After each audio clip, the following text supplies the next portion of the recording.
This week in the NASCAR Cup Series was at Atlanta, and this is your race review. First, let's talk about the Xfinity race. Like Justin Allgaier says, it was kind of embarrassing.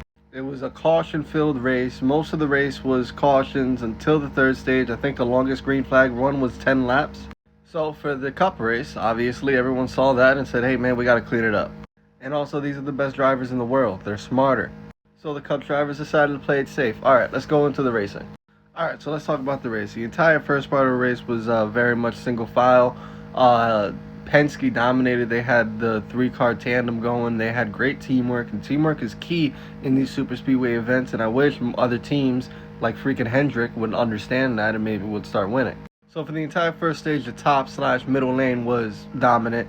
There wasn't enough space for a third lane to really form up, and going through the second stage, things kind of started to change. This Atlanta heat, I don't know what it's doing to this asphalt, but it is kind of wearing it out quickly. The track is getting bumpy. Handling is becoming a situation. It's hard for drivers and cars to be full out throughout this entire racetrack, and that's something that's different from any other super speedway. Ryan Blaney got a speeding penalty early, so that gave us somebody to watch to come through the field. There was a lot of strategy also going on. There was 2 tires, no tires, just fuel. The 10 car and Kyle Larson, they were outside in front, went for a crazy strategy. Then the 10 car blows a tire right in the middle of the field, takes out Kyle Larson, takes out about 5 other people. Now you tell me, in Daytona and Talladega, where do you find that? Where do you find somebody blowing a tire? In the third stage, we see both lanes kind of come in a little bit more, and maybe even sometimes the third lane came in.